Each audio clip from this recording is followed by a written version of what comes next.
My name's Cullen Battle. I'm just here to help introduce the speakers and to moderate the presentation. But we're talking about transportation, a couple of interesting and important topics about transportation in the second half of the 1800s. Our speakers are Luli Josephson and Naol Carmack. Luli has advanced degrees from the University of Utah in chemistry and computer science, I believe, but she has a passionate interest in steamboats and tramways and some of the elaborate and ingenious contraptions that were used by people in Utah in the 1800s to get around, to move commerce, to transport goods. And she's going to talk about something that most of you probably don't know very much about, and that is steamboats, steamboat travel in Utah. Naol is an associate professor of art at Utah State University in Price. He has published extensively on art. He's an artist himself. He's published extensively on art and art history. For some reason, he's going to talk about land surveys, and he's going to have to explain how you get from art and art history into the history of land surveys. But he's going to cover a very interesting topic, and that is, why did the Union Pacific go around the north end of the Great Salt Lake? And he has gotten access to some interesting documents from the surveyors who made that decision. It was a last minute, late in the game decision, and so he's working on a paper that talks about some very interesting implications relating to that whole decision. So let me turn it over to these guys. Luli, why don't you go first? And then we're going to try to save some time at the end, and we'll have, a decent interval for question and answer. Tell me, this session, will that work? This session about navigation and transportation in an arid landscape. And my story starts at the Great Salt Lake. For 4 years, my son rowed with Utah crew, and I was out at the lake a lot. They rowed out of the Great Salt Lake Marina. This is an 8 boat. They row on the Jordan Surplus Canal now, if you know where that is. But I just became really intrigued. It's a salt lake, but it's not an ocean. I grew up in California, so that difference was kind of important to me. But anyway, I came to appreciate it for a lot of different reasons. And of course, out there now, there's rowboats out there. There's lots of different kinds of sailboats out there. This is an example of an early sailboat on the Great Salt Lake. And you can see that it's both sail and people are on it, but it's also being used to transport, I think it's sheep in this case, but boats were used to transport cattle and sheep and things to the various grazing lands on the different islands in the Great Salt Lake. So there is a history of sail on the Great Salt Lake, and also sailboat builders in Utah. But I was really surprised to discover that there had been steamboats on the lake. And this is confusing. Here's a map of some of the steamboat routes. You could go from the south of the lake up to the north. Very confusingly, there's a Lake Point resort at the south of the lake, and then there was a lakeside resort on the side of the lake in Farmington.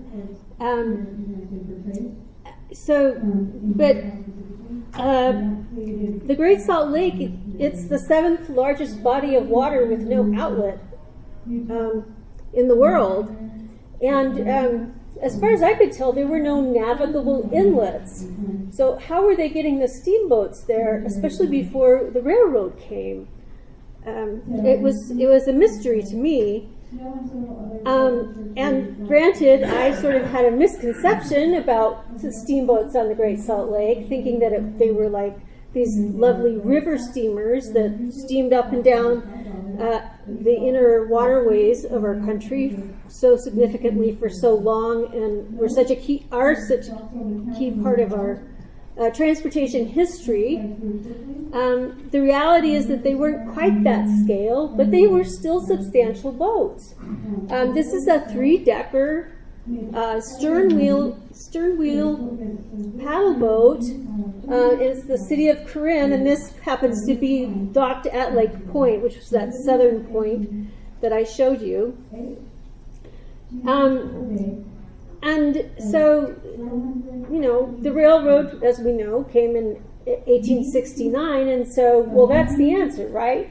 That's how they got steamboats onto the Great Salt Lake. And no, that's not really the answer. First of all, because there were steamboats on the lake before the railroad got here. And number two, the railroad doesn't go to the lake. The railroad goes to places near the lake.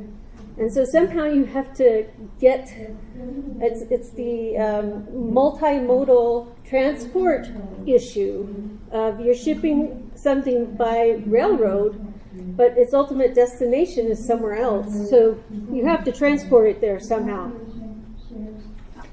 And it turns out that, yes, there is no outlet, but my misapprehension, or the whole thing that spurred this talk, pretty much is this faulty assumption based on the current environmental assumptions and conditions that there are no navigable outlets into the Great Salt Lake. I'm thinking here of the Jordan, the Weber, the Bear. I mean, none of these, especially the Jordan River, we don't think of being navigable. You can take a canoe on it some places, and like I say, they row on the surplus canal. But it's been a long time, actually, since there's been a navigable channel for on the Jordan River. But back in 1860s, there was a navigable channel, and this is the Kate B. Connor, which was built before the railroads got here. It was built locally with some foundry, at a local foundry, a very small local foundry, in 1868, and it was launched on the Jordan River to sail on the Great Salt Lake, and then it went. It also went up the Bear River to Corinne.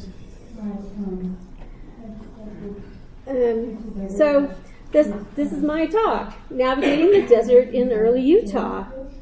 So navigating has two definitions, actually, or more, but in this case we're going to talk about it logistically, which was where my issue was, from a current environmental context, and then also legally, which ties into Cullen's work, and also will address some issues that Naol will talk about in his talk. So when the Weber River comes up, I think I will be deferring completely to them.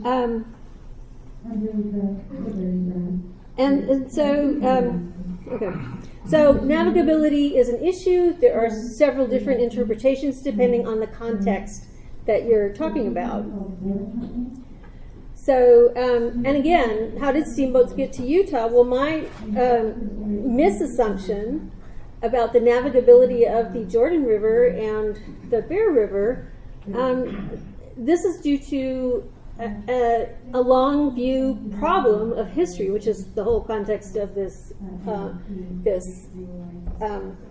talk and this conference, and that is, we see things through our current lens. And so the Jordan River navigability didn't even occur to me because I hadn't really studied that geography myself. And likewise, there are issues about steamboats that we don't think about. I mean, you just don't consider. And like I said, the railroads is not the complete answer for getting a boat, freighting a boat to a body of river, and it is the issue of multimodal freighting and the last mile problem. And so why didn't I know to think about these logistics? And it's a philosophy of history aspect, actually. people back then, travel under steam power was increasingly common as Utah was being settled, and most people took advantage of it, but they didn't understand it, or they rarely commented on the intricacies of it and the logistics of the technology. So when we study history, especially transportation technologies, we're coming from a totally different context. And not to beat an equine flu-stricken horse about this, but it is the whole point of the conference. So the talk is about navigating to Utah. I'm going to do some general background. Navigating to Utah, steamboats in Utah, which we've pretty much already covered, and then navigation and navigability.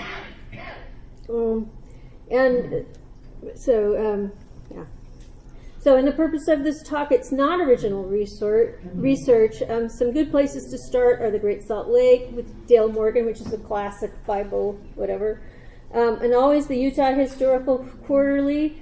In particular, Peter Van Alphen's Sail and Steam Great Salt Lakes Boats and Boat Builders in 1995. And I especially refer you to this for lots of information about the actual boat builders and a lot about the sailboats. So sailboats did sort of transcend. They were before the steamboats, and they were definitely around after. So they were a feature. I don't know how anybody can do any research about Utah without consulting utahrails.net. That's Don Strack's compendium. Changes daily, is updated daily. And then I hope we get time for this in the future, to the end of the talk, because there are current implications of this navigability having to do with road designation in the wilderness. And that's Jed Rogers. That's what he talks about in his book, Roads in the Wilderness. Okay, so let's just review. Here we are in the geography of Utah. There's several different bodies of water. Utah is landlocked, but we'll get to that in a second.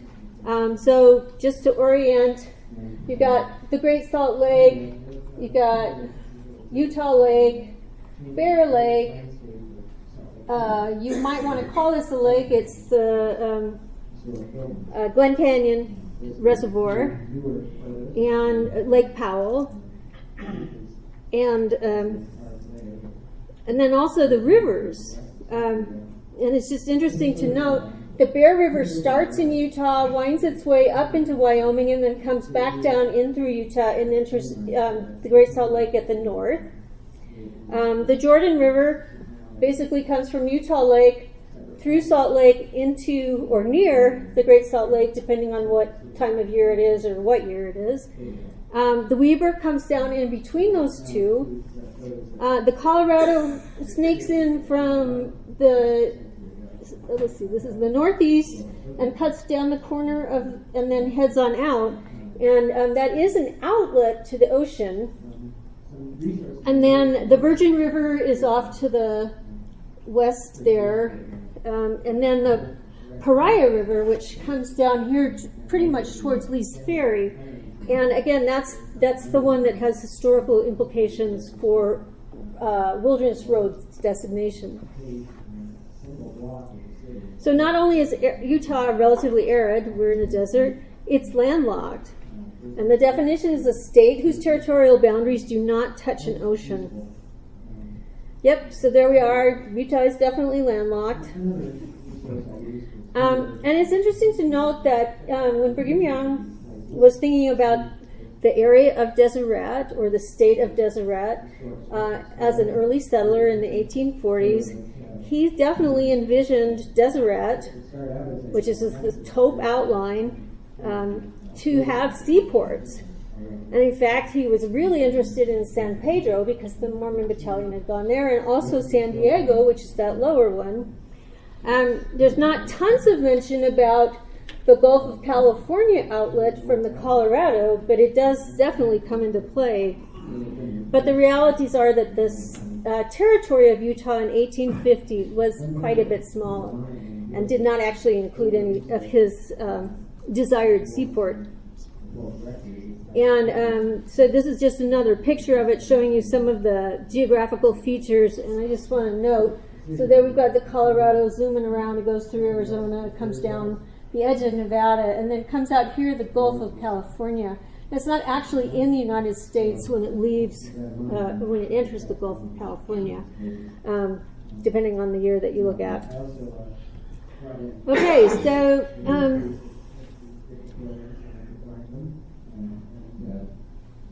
so travel by steamboat in Utah is complicated. There's the logistics of getting the steamboats here, and then there's the complications of actually steamboat travel.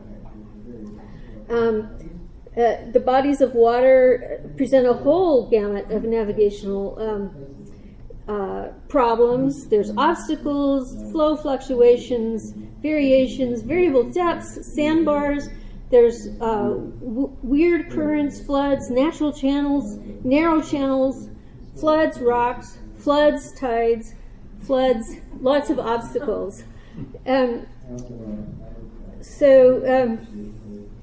We want to think about, it's not a desirable area for navigation. Okay, I want to jump just a little bit to big engines, steamboats in particular.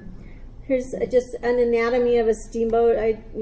The details aren't important, but I just sort of want you to get a sense of the size and the scope. There's the paddle at the stern. You can have various configurations.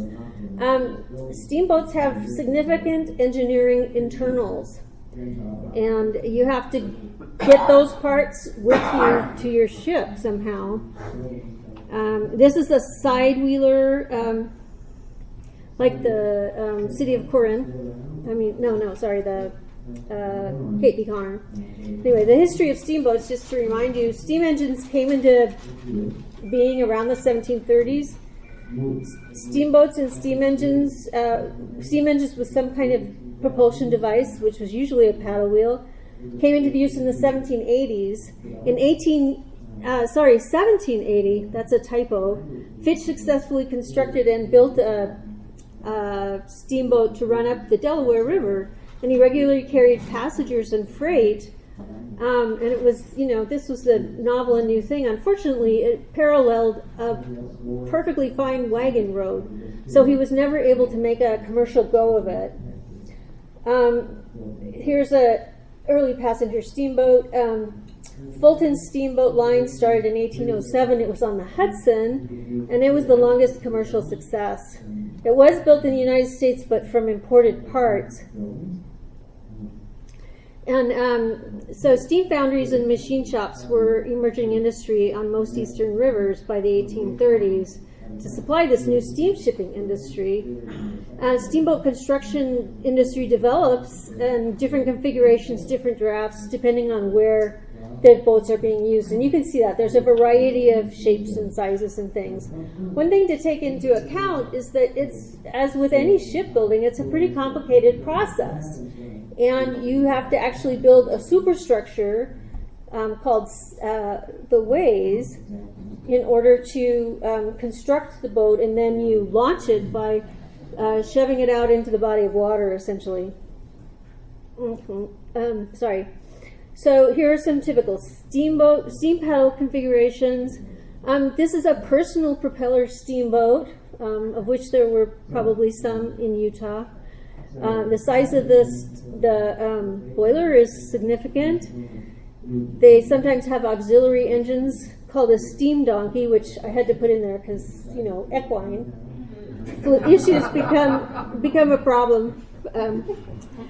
Okay, so and just another thing is that, of course, you need water to heat into steam in the boiler to provide the power. Boilers are big pieces of equipment. Boiler water needs to be topped up, but it's fairly early on they figured out how to use seawater, so it doesn't have to be fresh water or clear water. But then you need another steam engine, the steam donkey, to pump the seawater in. And this takes hundreds of gallons of water an hour. So this is all going on while you're steaming around the lake, essentially, or steaming across the ocean. On rivers, muddy water is always a problem, and the bane of everything was explosions. There was lots of engineering, and actually some of the first sort of OSHA-related laws had to do with where you put the boiler on your steam engine. They were up out on the deck for a long time. You also need fuel to burn to heat the water in the boiler, and it can be a rate of 5 to 14 tons per hour. And also, so that's a lot of coal, that's a lot of fuel, whether it's wood or coal, and it takes a lot of shoveling. On a transatlantic steamer, it would take 12 firemen shoveling to keep it going. And speaking transatlantically, sails are a really good idea in case the engine breaks. There's not like you can go to the foundry and get repairs or things like that. And also it turned out that sometimes sails helped you go faster. Okay, so these are just some more interesting boilers. So resupplying fuel in the middle of the ocean is not practical. And most often it required navigating close to shore and making all these different hops. And sending your fuel ahead to be there when you got there. I'm sorry, how far? What was our time? Okay. So that's steamboat engineering. I'm going to talk about navigating to Utah. The Ives Exploring Expedition was commissioned in 1857 to explore the navigability of trade routes up the Colorado to Utah. They wanted to determine the navigability up the Colorado. The timing of that seems a little suspect if you think about the Utah War, but it was probably just for exploring. They really did want to determine the navigability. This is a very long and interesting story. Joseph Ives was a very interesting character, and won't have time to talk about it. Here's a picture of the Colorado. So they were trying to determine the extent of navigability, and there were steamboats that have been plying from the Gulf of California to Fort Yuma since about 1850. So they knew that was navigable, although it wasn't easy. And so Ives' idea was to see how far up he could go. And of course, they weren't exactly sure about the Grand Canyon. They didn't know what the nature of the northern Colorado was, the upper Colorado. And they wanted to just see how close they could get to Utah. And so Ives builds, long story short, he commissions a boat to be built in Delaware. He meets it it gets built and then taken apart and shipped by train to New York. It's loaded onto a steamer. It goes around through Panama and gets picked up by the California steamer, which at that time is steaming on a regular schedule up and down the coast of California. He meets his gang in San Francisco. They take a sailing ship down around into the coast of Gulf of California. Oops, sorry, wrong way. And at the Gulf of California, they set about to build their steamboat. This is just a recap of that whole process. Again, to build a steamboat, they need to build ways for the steamboat. Let's go. Sorry, I've already said all this. Okay, so here we are at the mouth of the Colorado. They have to basically build a channel. They maroon the sailing ship because there's huge tidal shifts in this area, and also there's seasonal flow. So basically, the clipper ship that brings their equipment is stuck in the mud for a long time. Also, the mud flats extend for a long time. They build the stays out of driftwood from the river. Here's another picture of, the ways, the boat in ways. Eventually, they put it all together. They test it. It works. They hop out and they steam up the Colorado River, and they get 25 miles because they run out of fuel. And so this is the story of this particular expedition: is they're going in these very short hops. They can't always get their fuel supply, and So it's very fraught. Okay, now this is a stylized, idealized lithograph taken from the photograph, and we know that because it does not show the 4-pound howitzer that they had mounted in the bow. And you'll notice there's no sleeping accommodation, so they were basically camping as they went. They go up the Colorado. They make it up to Black Rock, essentially, but then they crash. And then he rows up as far as he can and considers that the navigation and gets almost to the mouth of the Grand Canyon. They run out of food, and then he has to go back, and he actually continues on with a land expedition. Okay, so it's a lot of work to get there, and it wasn't navigable. In Utah, we have the Cape B. Connor, which and City of Corin and the Lady of the Lake, which was launched on the Jordan River in August 1871. They were not long lived. One of the issues, as I said, is the lake levels in the lake, and this boundary is the high water, and you can see it goes pretty far up the Bear. But in low water, Corin on the Bear River is not there, and this is just a graph of these historical highs and lows. Here's a picture of the city of Corinne. They had it built in California. The question is whether the engines were built in Chicago, and the question is, did they ship them around the Horn, or did they ship them through the Panama Canal, or did they send them by the railroad, which was in fact went to Corinne at that time? So here's the Bear River. Here's Corinne. They build a dock. You can't just drive the railroad over the river and toss and push the boat in. That would be so wonderful if you could do that, but they didn't. It was very complicated to launch. They built it finally, and there it goes steaming out under steam. And then the level of the lake drops, and it becomes harder and harder to get the boat up the Bear River, and essentially it ends up on the Great Salt Lake. My burning research question is those engines. They say they went around the Horn. I just don't buy it. Here's the Cape B. Connor on the Bear River. Okay, and just really quickly, I want to talk about the Jordan River because that was another way that they launched boats. And this is a bit hard to see, but this is a very old survey. There's Salt Lake there, and then the Jordan River going up into the Great Salt Lake. And the thing that's interesting is that this steamer was actually built to steam on the Jordan River itself, and it was to go from Salt Lake to this lake here called Pettit's Lake, or to a resort near this lake called Pettit's Lake. So it was steaming up and down. It launched from a wharf just north of the North Temple Bridge, the White Bridge it was called. Again, came in by railroad from New York.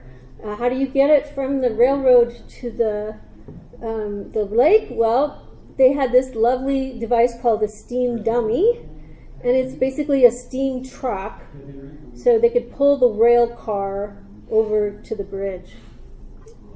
And there it is. And here's another picture. So this boat ended up on the Great Salt Lake and went up to Lake Point, Lakeside, as I was talking about. But it was, and you could take a railroad up there and go to that resort, and then for 25 cents you could hop on the Great Salt Lake and tootle around. But the water dropped. That became very unhealthy for the mud flats and things. Okay, well, I way over talked to my time. So let me see if I can get to a different slide. Let's try.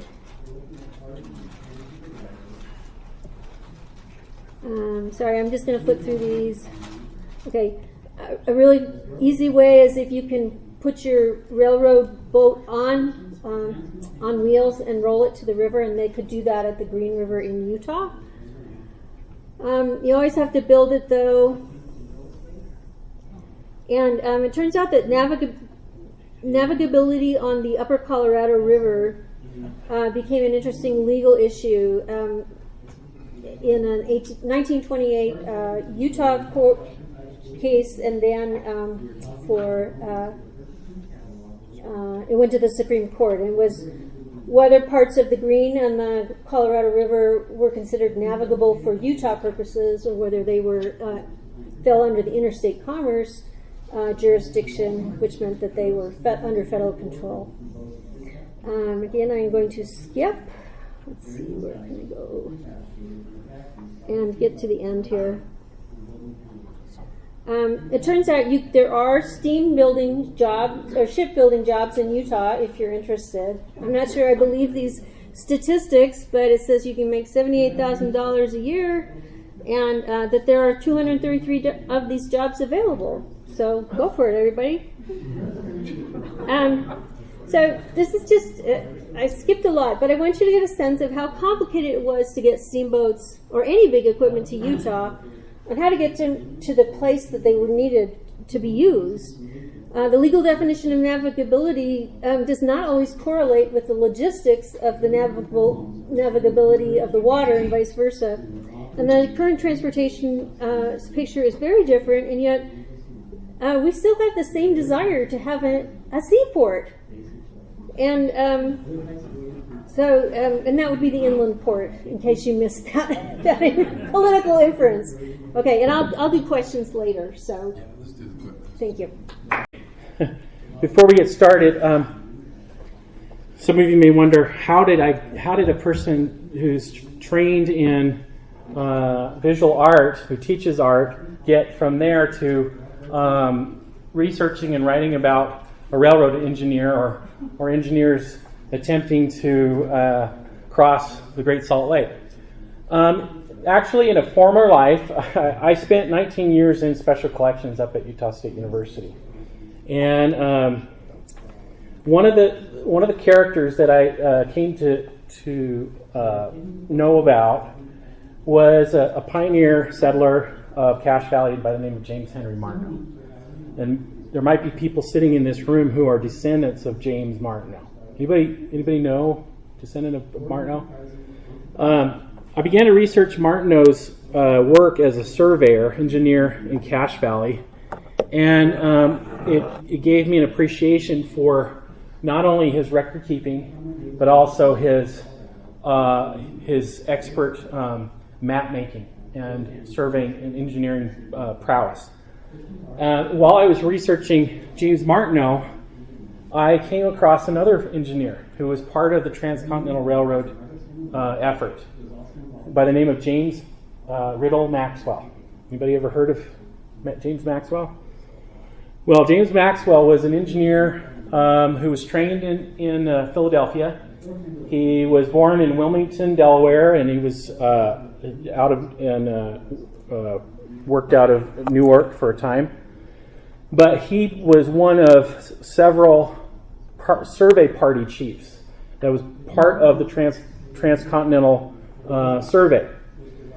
Now, you might think, well, my presentation today is probably going to talk about the Lucid Cutoff. Well, that's part of it. However, the story I want to tell has to do with Maxwell's experience as a survey party chief in 1868, and his experience as a party chief coming down through Echo and Weber Canyons. And then as he approached the lake, he was ordered, as part of his contract, was to investigate the possibility of crossing the northern end of the lake. And this incident in the history of the Transcontinental Railroad is little known. Okay, most people aren't aware of the fact that they did investigate this possibility. Most of you are probably aware of this seemingly incomprehensible feat of crossing the northern end of the Great Salt Lake. This is a photograph, or many photographs that were taken. This is during the construction effort. I believe this is the temporary trestle that was constructed, and then there was equipment brought out to actually create the pilings on which this trestle went. Okay, And here's another shot of it. You can see that the lake level is a little lower here. Part of this, and you can see it on the lower left, is part of this causeway was on embankment. So they brought stone and dirt from a side cut, and they built this embankment out, actually 8 miles out into the lake. The Lucid Cutoff existed from 1904 clear on into the late 40s, 1949-ish, right in there. Okay, and it functioned, but there were over time that the saline water began to cause the wood to deteriorate, and other things began to affect the viability of that endeavor. Okay, so let me read. I'm going to kind of abbreviate and cut this a little bit, but I wanted to read this introduction to my paper here. On February 16th, 1900, a story then told by rancher Joseph Argyle was recounted in a Davis County Clipper local brief. Argyle recounted a thrilling experience of a party of Central Pacific surveyors had on the briny inland sea, just prior to leaving his Promontory Ranch to come home to West Bountiful. The CP Railway Company had 23 surveyors from California employed making surveys across the north end of the lake for the purpose of constructing 29 miles of trestle, or causeway, over the water, which would shorten the original railway route some 80 miles. The Bountiful newspaper elaborated. One day, these men started for Miller Island, or Antelope Island, in a boat propelled by a 4-horsepower steam engine. When they got within about a mile of their destination, floating ice was encountered which disabled their little steamer to such an extent that they had to abandon her and get into rowboats. It was 5 o'clock in the evening when the wreck occurred. It got too dark before they could effect a landing, so they had to float about on America's Dead Sea all night. In the morning, they reached land and also tugged their disabled steamer to within 100 yards off the shore, where they tied it securely, as they thought, with ropes, and went ashore. The ice soon cut the ropes when the miniature steamer drifted to the other side of the island, a distance of about 10 miles, into shallow water. The men were still working, trying to get into deep water so as to bring it ashore, when Mr. Argyle left to come home. The boat is 22 feet long and 5 feet wide. He said the men were afraid to go to Ogden for fear the newspaper reporters would get a hold of their experience and make fun of them. Though told as a risible incident, this story details the inhospitable conditions experienced by the railroad engineers who risked life and limb to shorten the railway route past the lake. The railroad causeway across the lake, which became known as the Lucid Cutoff, was successfully built by the Southern Pacific and allowed for the safe passage of cargo and travelers for more than 40 years. In a 1906 Century Magazine article on the Lucid Cutoff, American newspaperman and journalist Oscar King Davis wrote that when the first survey of the Union Pacific Railroad came out of the mouth of Weber Canyon, a little southeast of the present city of Ogden, it found the Great Salt Lake lying across its path westward to a junction with the Central Pacific. Davis then made note of the seemingly impassable body of water. Even at that early date, some idea of the possibilities of latter-day triumphs of railroad construction seems to have occurred to engineers of the survey, he wrote. For they discussed a little, though perhaps more jocularly than seriously, the feasibility of driving straight across the lake, or at least across its eastern arm. The prospect of building a trestle or causeway such a lengthy distance over water was, by Davis's estimation, ludicrous. Of course they gave it up, he wrote. The idea then was almost chimerical, he asserted. There was neither the genius in finance bold enough to undertake such a stupendous work, nor the traffic to warrant such an expenditure. It may be doubted, too, if there was engineering faith equal to the task. About 6 months after Argyle's story was published in the Clipper, a first-hand account of the Union Pacific's first attempt to locate a cutoff across the lake was recapitulated. A surveying party made up of 13 men headed by James Riddle Maxwell, an assistant UP engineer from Newark, Delaware, had investigated the feasibility of building the rails on trestle and roadbed across the Bear River Bay and over the southern end of the promontory some 32 years earlier. On August 6, 1900, Maxwell wrote to Henry G. Prout, president of the Union Switch and Signal Company and editor of the Railroad Gazette, giving a brief report of the attempt. This is August 6, 1900. He said, early in 1868, the Union Pacific Railroad made surveys around the north end of the Great Salt Lake. One line was run from the mouth of Weber Valley, leaving the canyon as soon as practicable without putting in opposite grades and going as direct as possible to the southwestern point of Mud Island and thence across the mouth of Bear River Bay, passing south of the Promontory Range. This would have made a low-grade and much shorter line than the one that was built. But it was found that the water for several miles was 22 feet in depth. According to Stansbury's survey made in 1848, there should have been only 10 feet. The lake has an annual rise and fall, but for several years preceding the last survey, the rise had been greater than the fall. No suitable material for piling was available, and so the road was built over the promontory. Now the conditions are reversed, and the lake has fallen several feet.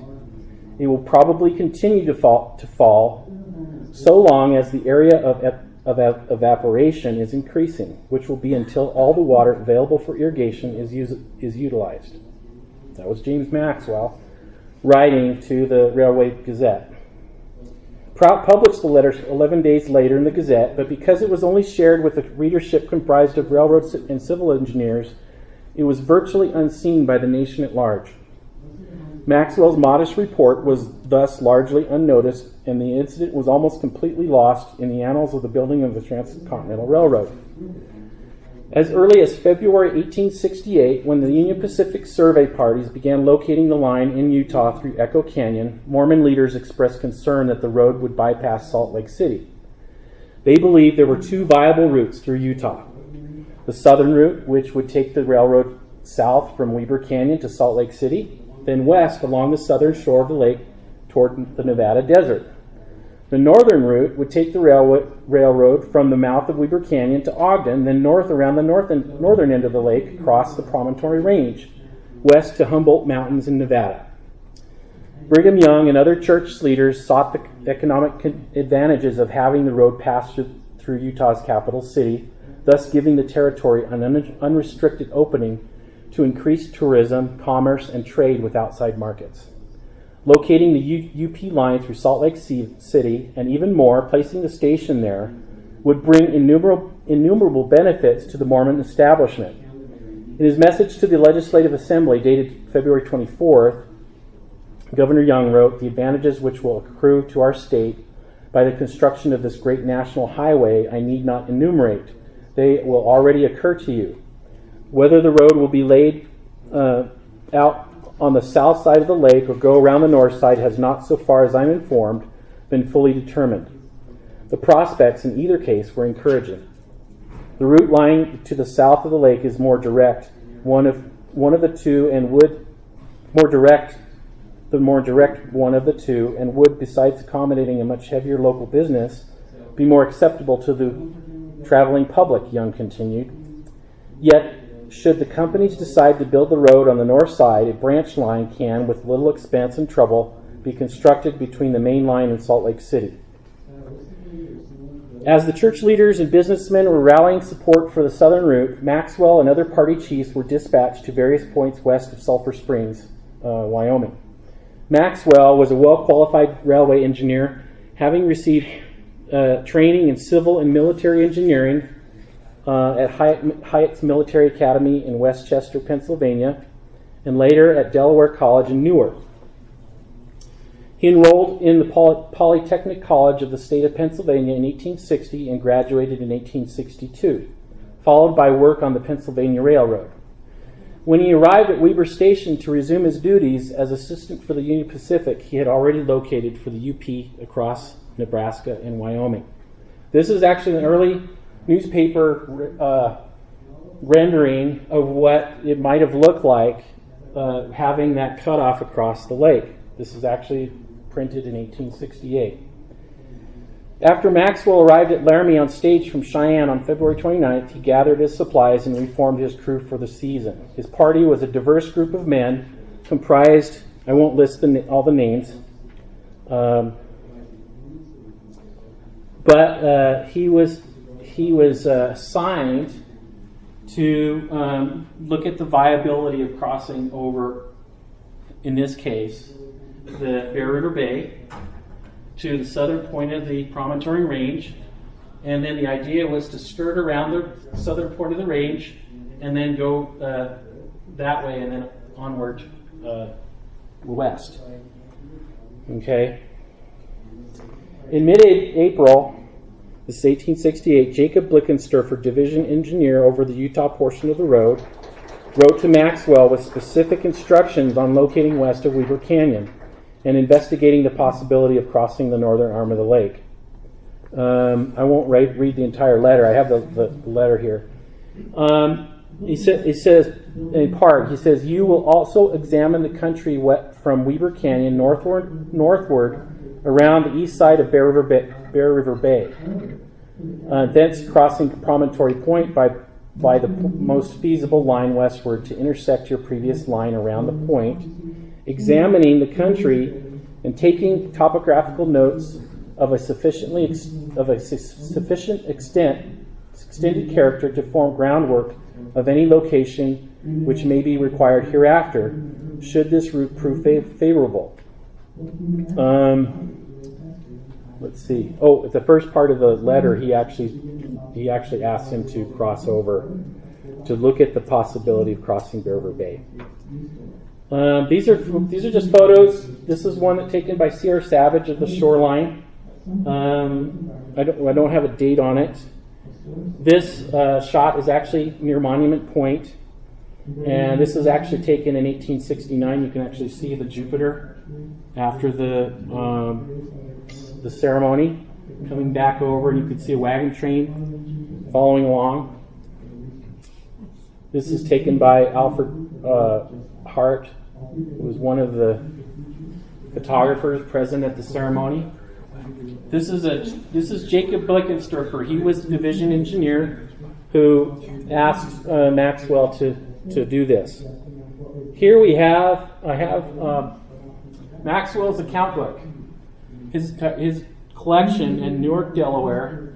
He has an amazing collection, a complete collection of diaries, but also his account books. And here we have his roll, his payroll for June of 1868, naming all of his crew, including the topographer, the transit man, leveler, chainman, the cook, even. And here, I don't know if you can see that in the back. It's really dark. I tried to enhance it a little bit. But this is a little booklet that's in his collection. The title of this is Soundings of Great Salt Lake by James R. Maxwell, Assistant Engineer, UPRR, June 30th, 1868. For the sake of time, I'm going to jump ahead. The pressure to determine the route intensified in mid-June as the heads of parties began reporting their trial lines through Echo and Weber Canyons. On June 13th, Seymour telegraphed, this is Silas Seymour was the consulting engineer, telegraphed Thomas C. Durant, financier and UP vice president, expressing the urgency of the situation. Trial lines from the head of Echo Canyon, 7 miles west, completed yesterday. Messenger goes by stage tomorrow with maps and profiles sealed up in Blickensturfer at Salt Lake City. Reed will probably know which line he adopts sometime next week. One party has run line about 3 miles below junction of trial lines. Another party is at Devil's Gate near mouth of Weber. No line is located or being located between these parties except 3 miles by Maxwell at the mouth of, and then it's smudged out, Echo last week before he was ordered west. So this is a telegraph sent on June 13th. Just a few days later, I'm going to jump ahead. On June 24th, Maxwell borrowed a boat from Edmund Ellsworth, who was at that time running a toll bridge over the Weber River near Plain City. Maxwell remembered the line crossed the Weber River below the place where the road crosses the bridge, and on the line to Salt Lake City, where it is now, and at a much wider place. The water was high. Salt Lake has an annual rise and fall, and at that time it was near its maximum height. The high water and the wideness of the river at that point made the establishment of stations or points of reference in the survey nearly impossible. So he had to go out on a little towhead to make his triangulation, and he continued on to the shoreline. He moved to the point of Little Mountain. Party members Smith, Wardrobe, and Williams brought Ellsworth's boat to that location. Besides the encumbering rain and mud, all the party's stock, except their 3 that were tied up, were overrun by grasshoppers. This is a period when the grasshoppers were plaguing not just the shoreline of the lake, but the farmers, of course, that were inland at Plain City and closer to Ogden. The infestation, he says in his diary, in his reminiscence, he says the insects flew before the wind, and though small, would strike a blow hard enough to feel very unpleasant when one was struck in the face. All the animals, cow, horses, and mules ran before the storm and traveled several miles before stopping. The infestation of grasshoppers was so vexing that they appeared to be several inches thick on the ground and obscured the party's black Newfoundland dog, even when standing 50 yards away. Maxwell described the clouds of flying grasshoppers as having an unusual color and reflective quality when struck by the rays of the sun.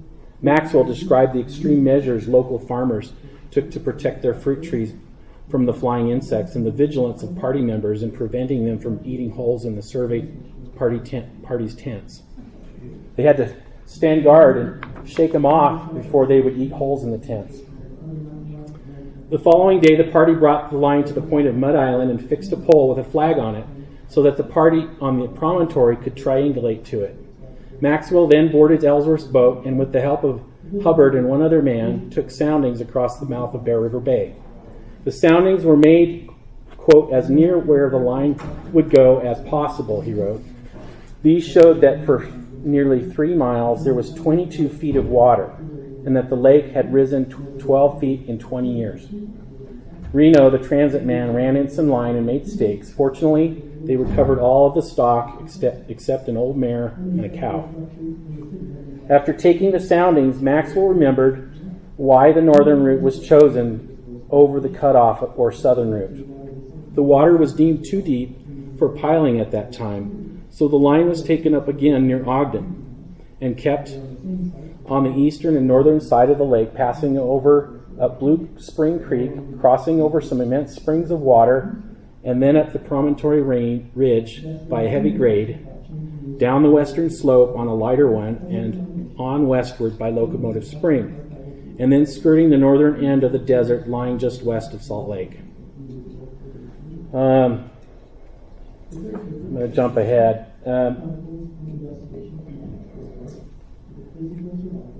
The question between the northern and southern routes was ultimately decided on conditions favorable to the competing railroad companies, construction crews, and availability of track laying materials. For the sake of expediency, the ability to procure ties and timbers within 30 or 40 miles of the lines was paramount. A shorter distance and a low grade were chosen over any economic advantages or increases in tourism the route through Salt Lake might have given the Utah Territory. I don't get the sense, and I think the historians have found that really the railroad companies were not, they weren't interested in supporting the Mormon establishment. So they were more interested in a short route and low cost. Okay, they didn't care about putting the station in Salt Lake to serve the Mormons. So a shorter distance and a lower grade were chosen, and of course It's debatable whether that grade was any better than going to the south of the lake, but it was according to the surveyors, was a shorter route over around the north end. I'm going to end right there. I could continue on. I've got more material here. I wanted to show you this picture because this is a relatively famous image taken by A.J. Russell. This is the day after the Golden Spike ceremony. This shows the engineers and principal working men and agents of the Union Pacific standing here. It's a really fantastic photograph. Here we have Samuel B. Reed, who was the supervising, he was the engineer. Silas Seymour was the consulting engineer. Grenville Dodge, the chief engineer. Thomas Morris, and I mentioned my guy, James Martineau. He was in Thomas Morris's crew. This was another party chief. And right here is my guy, James Maxwell. Okay? And he was there at the ceremony. This is a close-up of Maxwell on the left. And this is him in later years. And that's him and his wife. This is part of his collection. But I'm still working on his reminiscences. I'm hoping to have it transcribed and edited for publication. But it's a really fantastic record of one party's experience on this great endeavor. Okay, so I'll leave it at that, and then we can have any questions if you'd like. So we have 15 minutes.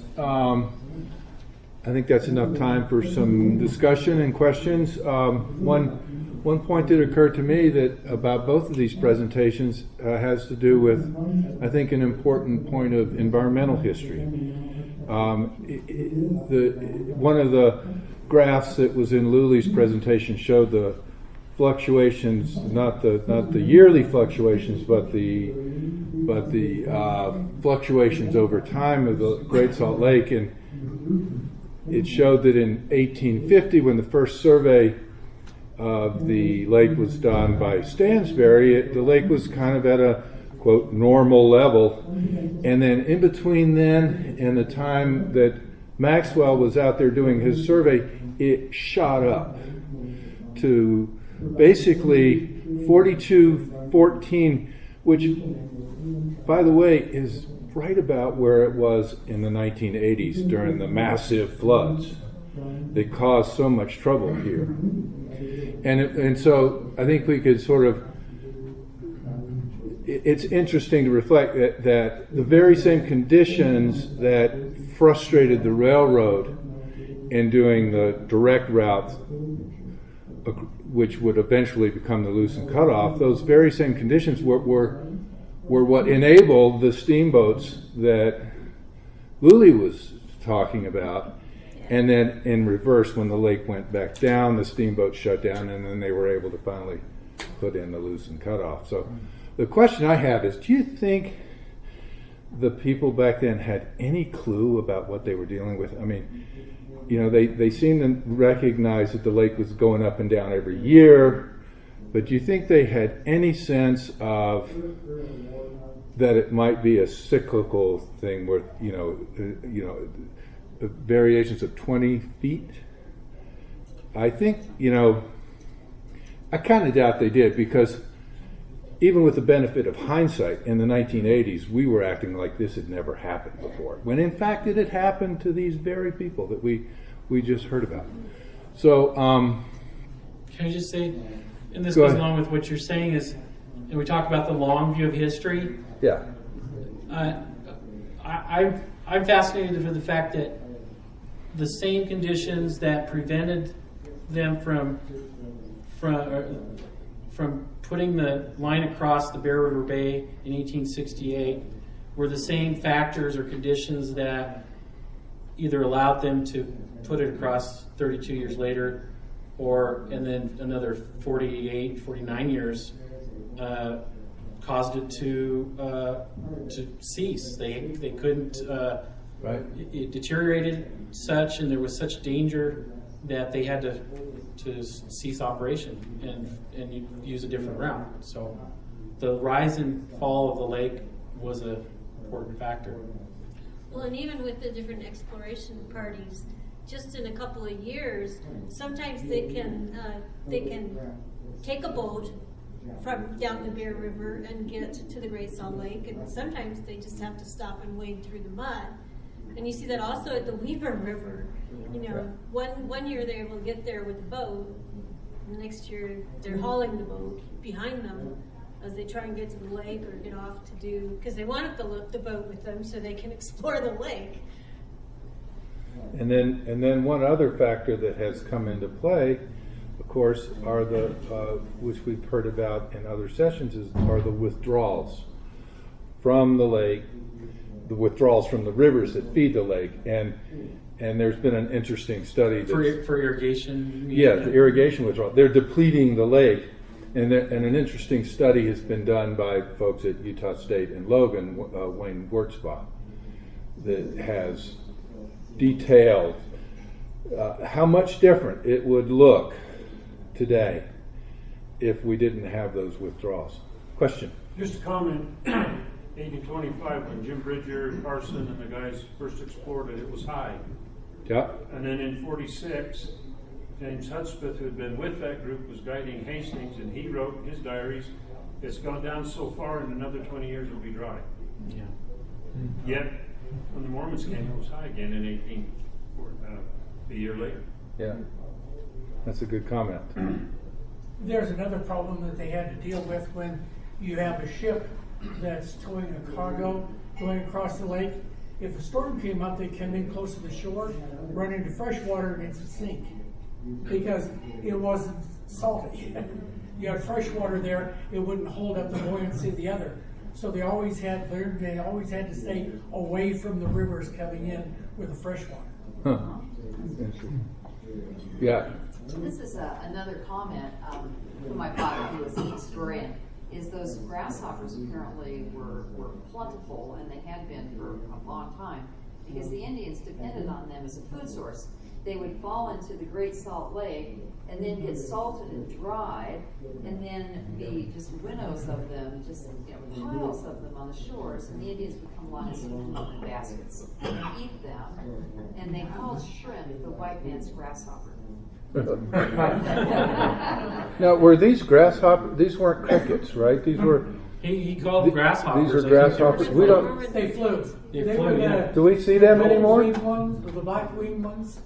We have them today. They have a gold body with black wings. But they don't come in swarms. Well, there's Because we kill them all. There's an extinct. Farming kills them. Yeah, there's an extinct locust that was common in North America. A locust? Yeah. That it's now extinct. It's on the Great Plains. Really? But it was also in the Great Didn't make But it when on the you endangered kill the species ground, list. it kills the eggs. So you're saying that it's a misnomer that these were locusts, or They were locusts. I don't know if I read it, but he described them so thick that they looked like there was inches of them on the ground.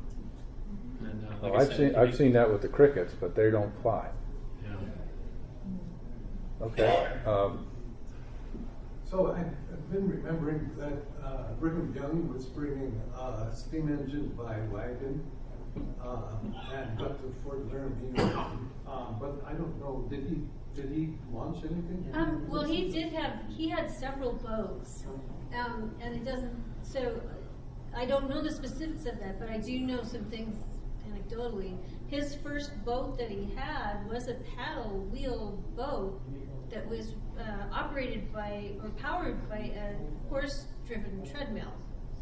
Oh. And so it's entirely possible that he swapped that out for an engine that an engine that eventually showed up. But you don't know if it was on the lake or the river? It was most likely on the lake. The river was sort of episodic at best, and more as a conduit than anything. Noel, was that survey you mentioned across the mouth of the Bear River Do they do a corresponding survey up the west side of the promontory peninsula?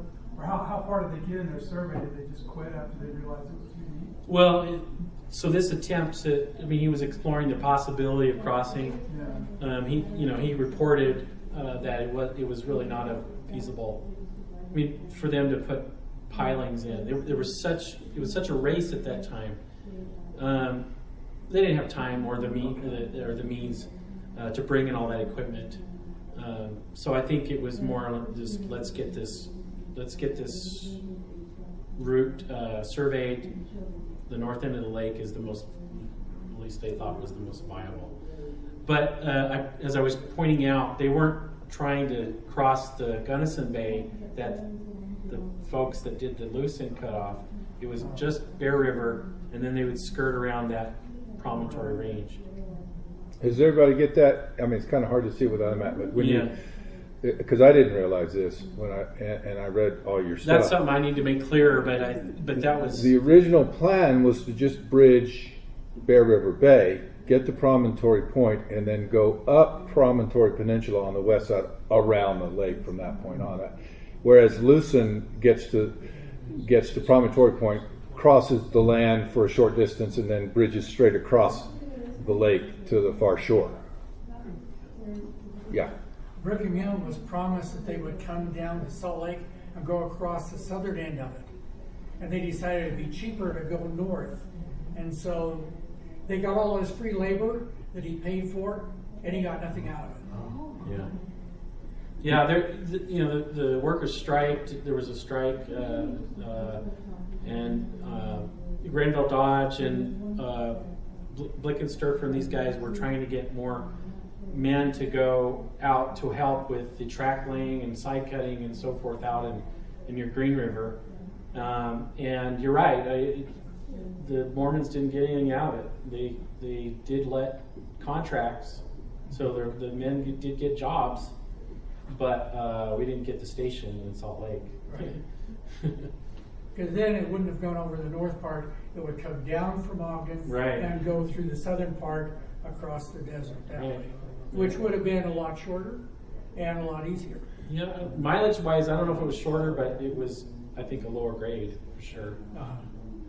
Beckwith's survey in early 1850s surveyed all of that southern route, and his opinion was it wasn't practical to cross the Great Salt Lake Desert. Why not? It's still hard. It's still hard. Water, and it's still a challenge. Because of the salt flats and the wet and water that moves underneath it. Yeah. And part of what I mentioned too is that engineering marvel. The viability of getting railroad ties and the rails, quickly within 50 miles or so, and that would have been extremely difficult. Another thing I happen to know about is they had large tie drives on the Bear River from the mountain. The tie drives came down the Bear River out of the Uintas, and then they took them at the railroad where the railroad crossed the Bear near Evanston. But they also ran ties. They got out of the mountains around Soda Springs and all that stuff in Idaho, ran those tie drives down to Corinth. And getting the ties to the railroad was essential. And they wanted to avoid hauling them overland. That was much more expensive than driving them down a river. And you think, well, how would they have gotten ties to Salt Lake City? They had to haul them overland. The Cape Econer was to freight ties and telegraph poles from Lake Point up. There wasn't a Corinth but to get there. So, and sometimes on the other side of Promontory too. But so that would cut some of the distance, but not a lot. Noel, do you know how they did the pilings physically? Well, I brought this out. I don't know if I showed it. This is a book called The Tale of the Lucid. If you're interested in the Lucid Cutoff, this is a must-have book. And it shows they brought pile drivers out. There were these massive pieces of equipment that they had to take out onto the lake. And my knowledge of the engineering on that is not good, but you might take a look. There are a lot of photographs of it, and to me, it's still a marvel, an engineering marvel that they were able to do it in that deep water. Douglas firs, they were 120, 140 feet long and 6-8 feet around. The decking was all old growth redwood. And if anyone sells the trestle wood, there's you get online, you go online, trestlewood.com, and you can get this stuff. It's the pilings, it's the plankings, it's secured by salt, and apparently that gives it great properties. It sort of pickles the wood and preserves it indefinitely, and you can buy it for flooring, and you can buy it for all kinds of. It's not cheap because it's one of a kind, but there's an ongoing market. Trestlewood.com.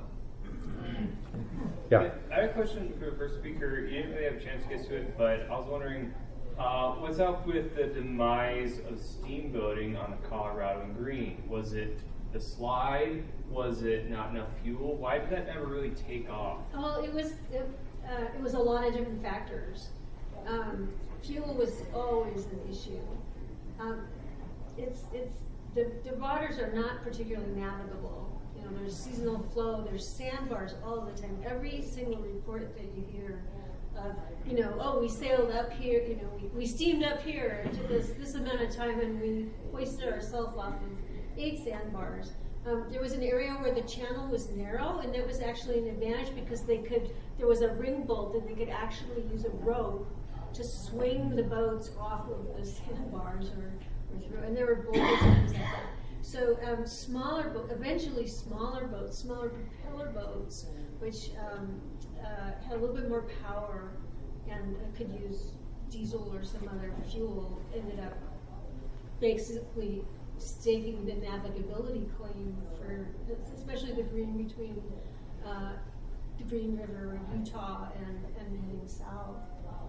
And also in the northern Green, coming south from Wyoming, there's a great book, I should have brought it, it's called If We Had a Boat.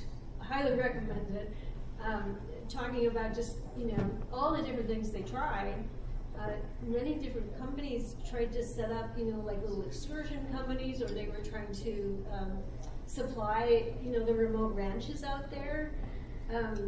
But one time, they got, I can't remember which boat it was, but they got it so that it would go up and down the river, and then one day it broke, and they're in the middle of nowhere. And they ended up having to walk out to find somebody with horses so they can get, transported somewhere else. Quite often they ran out of food, they just got stuck. There's all of these stories about ingenious engineering of melting down certain things and recasting another part. So, there's some really interesting boats that were built, but they're not like deep channel rivers, like the Hudson or something like that. Which the Hudson has its own issues, but it just, is shallow. Even rafting today, which is, we get great recreational use out of it, but it's the challenge. The fact that there are rapids that make it, so thrilling for people. And that's not good for steamboats, especially. Okay, it's 4:30. I'm sure these guys would be willing to continue to answer questions if you want to, but if people need to leave, go ahead. I don't think there's anything else we have to get to, so if you want to stay and ask questions, feel free.